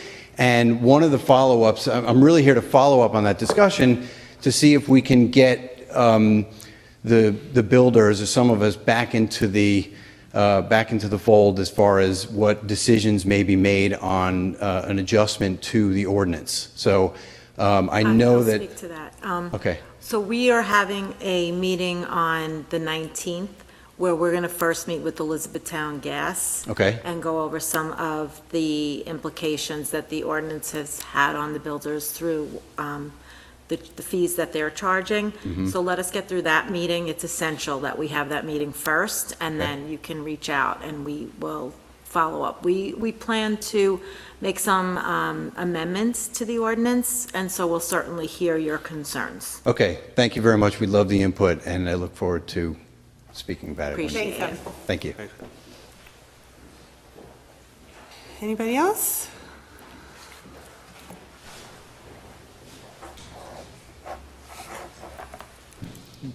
Hi, Brendan Galligan, 535 Pearson Street, and I'm also a member of the Board of Education. Currently serving my fourth term. Let me clarify that I'm here as myself and as a board member, not representing the whole board. We just had our ethics training last week, so they really stressed. Anybody who knows me knows that I've been a strong advocate for the town and the schools partnering to share services, share resources, ever since I was elected back in 2012. I got elected right after the town voted down the ordinance, or the bond referendum for the turf field project, plus the lights and the roofs all at the high school. Transparency was a huge part of that discussion as to why the voters voted it down.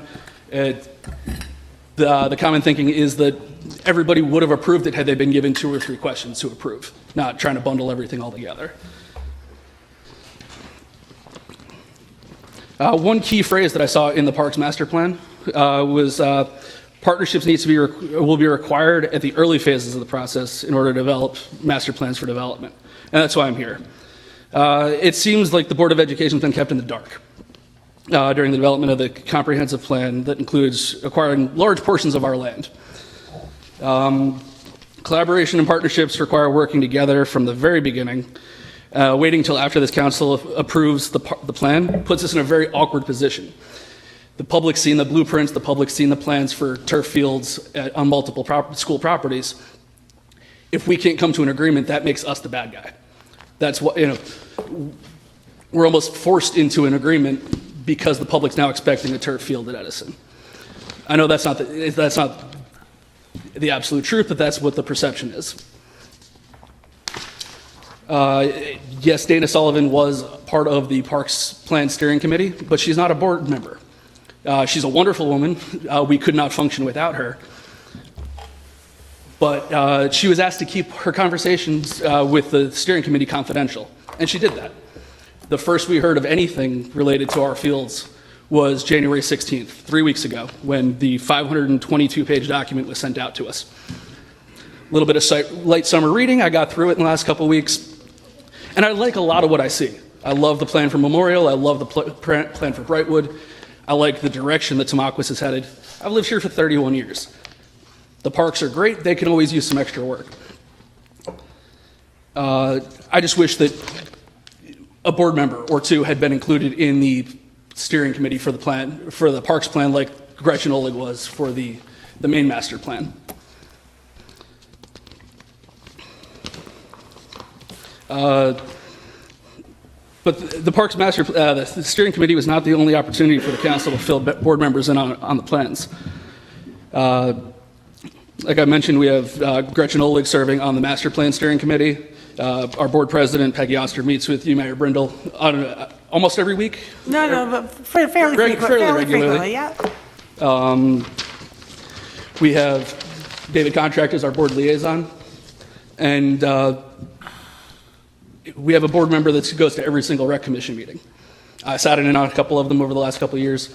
No mention of any interest in acquiring board fields. We're not opposed to working with you guys. We want to work with you guys. We want to continue the collaboration. We just wish we were brought in earlier in the process so that we could save you guys some time. We've spent a lot of money paying architects and engineers to do all the preliminary research that you guys had just duplicated. Between wetlands, easements, DEP permits needed to work behind Edison. There's a lot of work that's been done, and there's reasons why we didn't proceed with projects. There's a reason, the same reason Jefferson wasn't turfed. There's stormwater management issues. One key thing in the parks plan that stood out to me was every single town property was on a 3 to 5 year plan. The school properties were on a 0 to 2 year plan.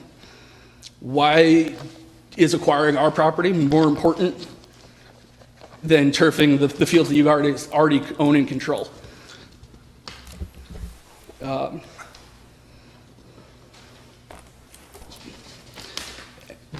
But then really, why am I up here talking about why we need to control board fields? Well, the master plan itself says the town's population is expected to increase 20%, roughly, I'm rounding up, in the next 10 to 20 years.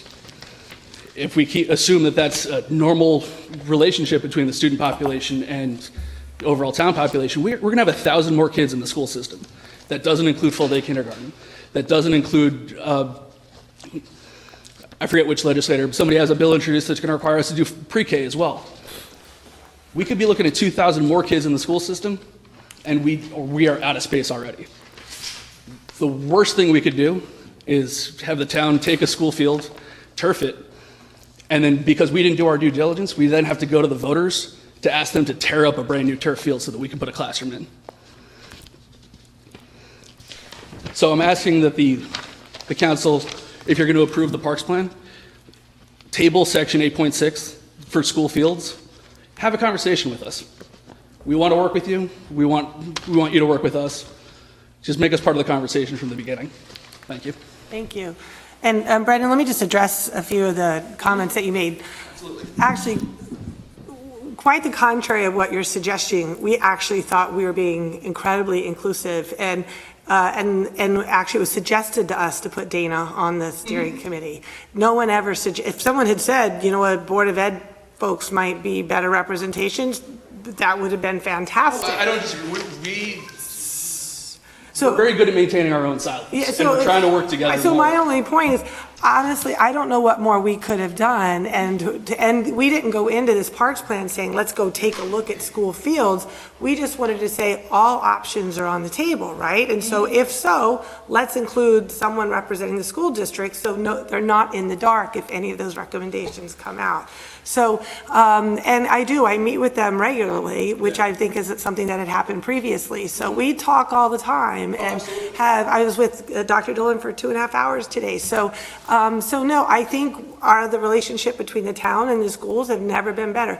we are absolutely so aligned in doing what's right for the taxpayers, right? I don't think taxpayers care. Quite frankly, a lot of taxpayers don't know what's your fields and what's our fields because they think we take care of everything. We get your complaints too. Right. So I think at the end of what we're trying to look at this, we should collectively, and I've certainly talked to Dr. Dolan and Peggy about this, what is in the best interest of the taxpayer, period, right? Absolutely. There's no argument for me there. Absolutely. So we'll all figure that. And just to your question about why were the school fields on the 0 to 2 year plan, it's my understanding, I wasn't on the steering committee, but it's my understanding is that based from what I've heard from the Rec Commission, the number one priority for fields was expanding capacity. Everything that's in a town field wasn't expanding capacity, it was just turfing existing fields. The Edison actually expanded capacity, and that's why they said do that one first, and then you could work on turfing existing fields when you've got this already expanded capacity. So it wasn't like, let's do the school fields first because they're not ours. And by the way, yes, is there a lot of work to do? We wish we'd have known you. And Dana, maybe she took it very literally that you weren't allowed to say anything because I was surprised to hear that. But these shared service agreements with schools are not unusual. They happen all over the state. Bridgewater is the perfect example. Woodbridge, Metuchen. So yeah, so I've always believed there's a solution to every problem, and even addressing if we agree on population issues and so forth. We're all in this together, right? So yeah, so no one's going to move without the other, and I think in talking to Dr. Dolan and to Peggy, we've already. There'll be a collaborative working group and a new master plan, and we'll get to solutions that work for everybody. But no, I just think our interests are very mutually aligned. Oh, absolutely. Just like we saw with, once the blueprints are out there, people assume that's what's happening. So if things have to change, then it becomes the school board didn't approve.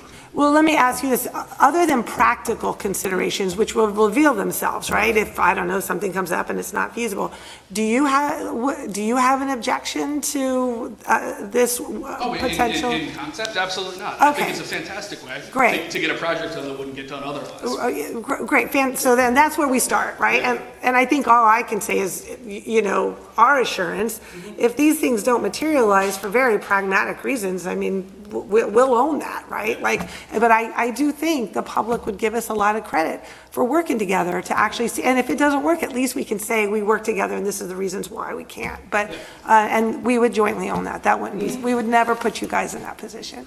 Politics. Yeah. Well, for some, I guess. So, all right. I'm just like Brendan, if all-day kindergarten does go through, any idea where it would go, or you're not at liberty to say? So we had originally pushed forward a plan to possibly go to the voters in March. We pushed that back to at least September while we're exploring another option. We put an addition on Jefferson and Washington schools. Okay. We heard a lot of pushback from the Washington families, particularly about the playground. Just the space constraints there. And that's what caused us to start looking at other options. Great. Thank you very much for coming tonight. Really Thanks, appreciate Brendan. it.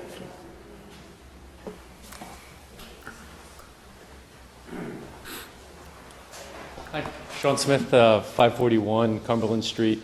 I was glad that colloquy just took place because I was, as a citizen, very disappointed to learn that the Board of Ed felt that they were completely left out of this. And I agree with the board members' assessment under the plan that the board fields or the Board of Education fields were prioritized as the 0 to 2 period. And I've heard rumblings, and it's been confirmed that there have been prior studies before. So I'm a little disappointed as a citizen that our Board of Education spent money exploring field options, and I know that in 2012 there was a turf field option that was done that was voted down, but that through the entire rec plan, nobody reached out to the Board of Ed and said, can we have all of the plans that you did previously? And I just reiterate, their business administrator was on the steering committee, so there was nothing that prevented anyone from saying this had been done. So I just want to make sure that's very understood. Understood. Okay. And anybody from the council could have called the Board of Ed president and said, could you pass this on? I understand that there were plans previously done. And as a citizen, I'm very disappointed to hear that we've now spent taxpayer dollars on 2 separate assessments of the same fields. Let me just be very clear. We haven't done any assessment on Edison. We have a concept plan. So anything that the Board of Ed has done will actually be able to inform the master plan of Edison. Nobody duplicated spending at all. I hope that's the case. That is indeed the case. Okay, well, Public records will So, confirm that of one way or course, another. absolutely. So thank you very much. And with regard to the Board of Ed and their participation, there is a significant difference between a municipal field and a Board of Education field. The Board of Ed can't do a lot of things with their property without permission of the voters. The town council can do a lot of things with the municipal fields without permission of the voters. Of course, we know And when that. you talk about capacity, the plan actually provides for 4 softball fields, 2 additional multi-purpose fields that are smaller, and then a full-size soccer field at Memorial. And at Edison, 2 fields. Memorial right now has 4 softball fields. You're adding 3 fields there, and Memorial is pushed back. So when the board member does say to the council, you're prioritizing the Board of Education field over the municipal field, that's actually accurate considering the report. And the capacity issue isn't as accurate as it was led on. One is adding 3 fields, one's adding 2. But that being said, I hope that the transparency, if it hasn't been there from the Board of Ed's perspective, that barrier is eliminated. I know citizens are very interested in this. We are watching the council, we are watching the Board of Ed, because we are concerned, and we don't want to see politics. We want to see action. There's no politics. So thank you very much for coming again. Anybody else? Okay, hearing none, I close this portion of the meeting and move to bills and claims. Thank you, Mayor. I'd like to move bills and claims in the amount of $331,411.27. May I have a second? Second. Second by Councilman Contract. Any discussion? All in favor? Yes. Opposed? This motion is carried. Reports of standing committees, be it the Finance Policy Committee. Councilman Hapgood. Thank you, Mayor. I have 9 resolutions that I'd like to move as a package. A resolution authorizing the CFO to refund Recreation Department fees, a resolution authorizing the CFO to draw a warrant to refund street opening cash bond, a resolution authorizing the CFO to refund Board of Adjustment application fee, a resolution authorizing the CFO to refund a tree removal permit fee, a resolution authorizing the CFO to draw a warrant for dog licenses for January 2020, a resolution authorizing the CFO to draw a warrant for overpaid taxes in 2019, a resolution authorizing the town attorney and tax assessor to file counterclaims, a resolution to establish the sewer fees for 2020, and a resolution to approve the Westfield Memorial Pool membership rates. May I have a second? Second. Second by Councilman Dardia. Any discussion? Mayor, I'd like to ask, I'll be voting yes, but on the sewer fee, I'd like to ask if we could table the vote until the Finance Committee takes a further look at it. Can you expound on that, please? Well, honestly, I was disappointed that the first finance meeting, the ordinance was already drafted for the rate increase without ever any type of discussion.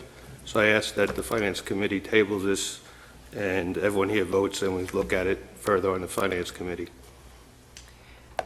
Actually, the ordinance exists for us to adjust the sewer fees every year according to the needs of the town, so But there was no discussion. yes, there was. We absolutely opened it up to It was already to have a- drafted to, it was already done as far as I'm concerned in the meeting. I mean, Mark, he was there, he could vouch. There was a proposal for us to consider, and we discussed it.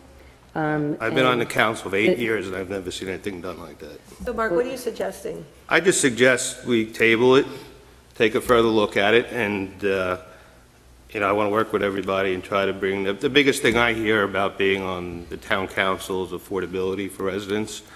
And it doesn't, some people might say that's only $30, raising it to $195. But, I always looked at it as a way, we reduced it in 2017, we kept it stable in 2018, 2019. So, And, Mark, let me ask you a question. So from 2014 to 2016, the sewer fee was reduced by $190,000. Did you also suggest each of those years to reduce the fee? I voted for the sewer fee when it was implemented in 2012. That was during the recession, Hurricane Irene, Hurricane Sandy. And Let's say at that point, it was 2015, it was reduced by $130,000. Did you suggest reducing the fee to residents at that time? Because it was. Yeah, we did reduce it in Not in- 2017 and 165. Actually, I'm sorry, let me just be clear about this. 2017, the sewer fee went up $142,000, and the council reduced it by $5 during an election year. In 2014, it went down $50,000, there was no change. 2015, it went down $130,000, there was no change. In 2016, it went down $6,500, there's no change. So my question is, now that it's gone up $750,000 over the last 3 years, and we're suggesting raise it $30 a person when it hasn't been raised ever, why are you suggesting that now when you didn't suggest decreases then? Yeah, because an 18% increase is quite significant to most taxpayers, and especially, honestly, Mayor, it shouldn't be discussed here. It should have been discussed further in the Finance Committee. But Mark, it was discussed. We discussed it at 2 of our meetings. Jim made a recommendation to us for us to discuss. Now, you opposed the recommendation. That's okay. That's why we're voting on it tonight. There's no problem with you opposing it. But it was discussed, so don't lead the voters to believe it wasn't discussed. It was discussed. You were in the meetings. The ordinance was already drafted. It was given to me. Mark, the ordinance is always drafted. Jim just filled in the numbers. Mark, we were talking about just raising the fees within the confines of the existing ordinance. It was already done. I saw the piece of paper before we ever discussed it as a committee. But Mark, we have lots of pieces of paper at the budget meetings, and those pieces of paper are often put together by the town administrator to make recommendations to us about ways that we can proceed. We had 2 full discussions about this, and as Councilman Contract said, you are more than welcome to oppose it. Well, but we've held the sewer fees constant over the last few years for the very reason that you mentioned, that we want to try to keep costs for residents down. At this point, when we've had a $200,000 increase in the sewer fees again this year, and the idea originally was to keep it balanced between the costs that the town supplements and the costs that go to the residents. This is a rebalancing, 50% to the residents and 50% coverage by the town. Which was what was originally intended back in 2012. Well, what was intended, and I don't, Well, I think that was very clear. It's in the records. But, We went back and no, honestly, I've been on the council 8 years. I've never seen that before, but that's fine. I mean, I'll be voting no, but, carry on. And just understand, though, so you're suggesting table it, which would mean, there is a time period when we have to pay the bills and when revenue comes in. So what you're suggesting, if it gets tabled, the town's going to have to front all the expenses, which is actually going to end up costing us more money in absence of getting any revenue. And if you actually wait till the budget is adopted, we would be out millions of dollars because we couldn't anticipate this revenue for this year. So I'm not quite sure, even by tabling it, what it is you're suggesting. No, I'd like to further discuss it in the Finance Committee, but that's fine. I'd like to see, as far as I haven't seen anything from, who's our RVSA coordinator for the town liaison with RVSA? Honestly, I'd like to speak to see, why we're, increasing so much compared to other municipalities. Well, actually, it's not compared to other municipalities, so it's, and Jim would know better than I would, but it's the sewer fee relative to other municipalities and the increase. The sewer fee is increased or decreased every year based upon each municipality's flow rights in the RVSA, and then their measurement over a 5-year moving average of flow, suspended solids, which no one wants to talk about, but there's lots of different things that have to happen. So it's a 5-year moving average, and every town is assessed based upon their flows, and there's meters in certain locations around town that measure that. So again, this year the increase for us is just over $210,000. But there are measurements that we get a bill, and our current representative, Mr. Rothfelder, obviously has provided information, but all he can do is provide information that's provided to him at the board about what the increases are and how it comes up, which is also explained in a letter we get every year as part of the bill, which is in the Finance Committee's package. So. But yeah, and just a point about tabling. Again, the ordinance that currently governs the sewer fee requires that bills be sent out by the end of February. That's done for a reason, so that the bills can be sent out, and then there's a waiting period, and the bills are to be collected April 1st. The way it was designed that way, so we could actually collect the first half of the revenue by the time the first bill is paid in April. And then the second half of the bill comes, I think, is maybe October, November, and that's the half that the town subsidizes. That's been the practice as best we can, and that's why the ordinance that's creates the time frame that exists now. So just to your point, Mayor, if it was to be tabled, if the council wanted to do that, that would require the ordinance to be redone. Right now, it's a resolution under the current ordinance, for clarification. So. Thanks. I just want to point out a couple of things. First of all, Mark, I think we did have a fair amount of discussion about it. I think there was a discussion, about the level of the increase, and then there was a secondary discussion about just fundamentally, are you opposed or not opposed to increasing it in the first place? And I think we all recognize that since 2015, the sewer fees have gone up by almost $1 million. And that's something that the town has no control over, and that we need to kind of remedy that and pull it back in. The second thing that I'm not sure that we've discussed is the fact that the increase is actually built in to the ordinance that was drafted or actually amended in 2015. So the ordinance that was amended in 2015 permitted the increase that the council is, or that we're proposing, the finance department or committee is proposing today.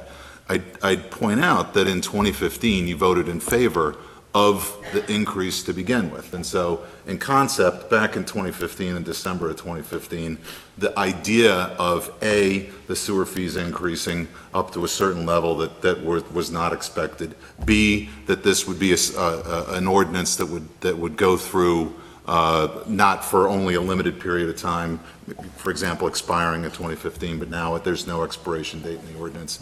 And then C, to the level that we're discussing today, is something that that I think you discussed and would have deliberated on and concluded was appropriate back in 2015. And so I think that tabling it doesn't make, in my view, doesn't make sense. I just don't think there's any other way for us to go about it, and it's permitted by the ordinance to begin.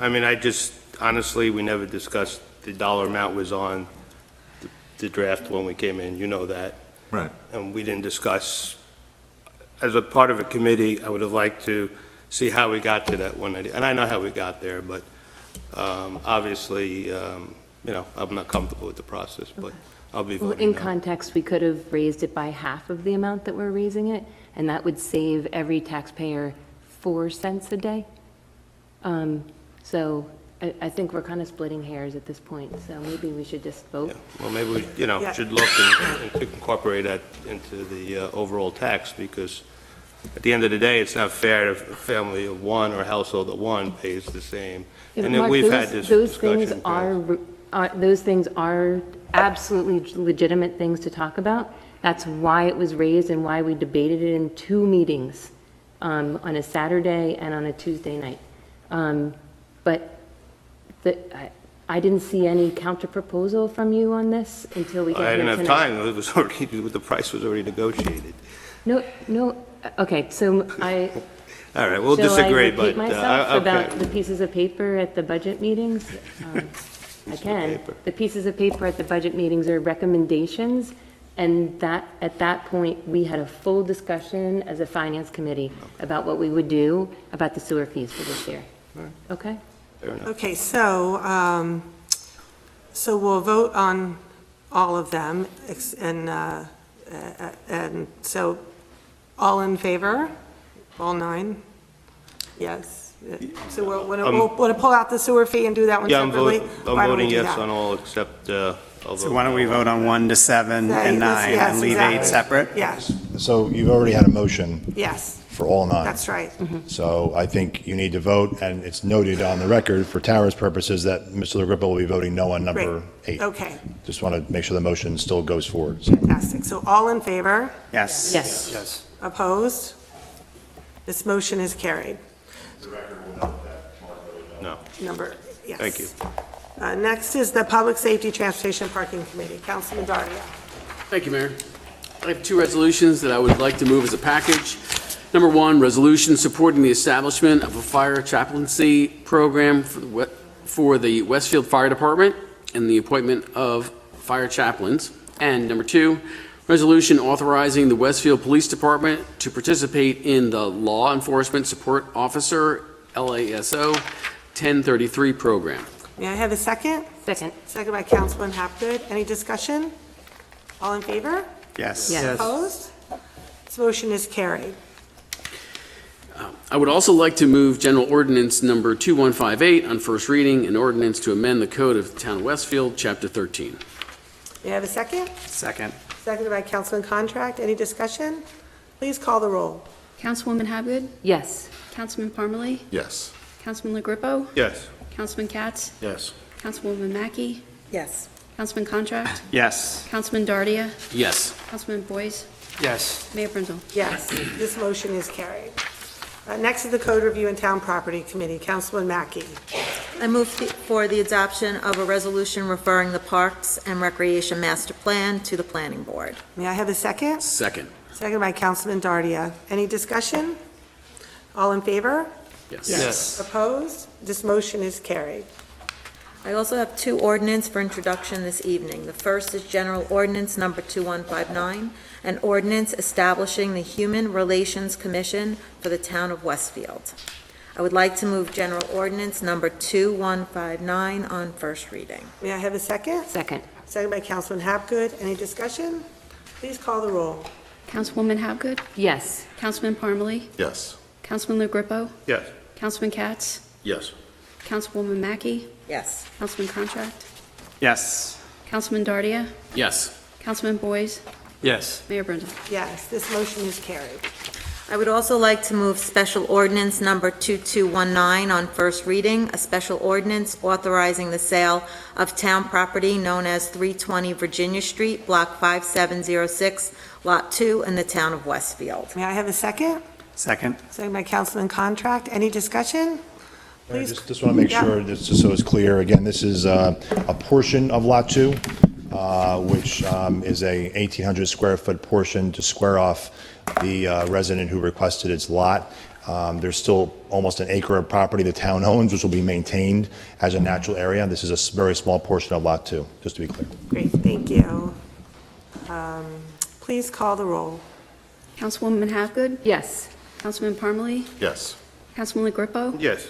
Councilman Katz? Yes. Councilwoman Mackey? Yes. Councilman Contract? Yes. Councilman Dardia? Yes.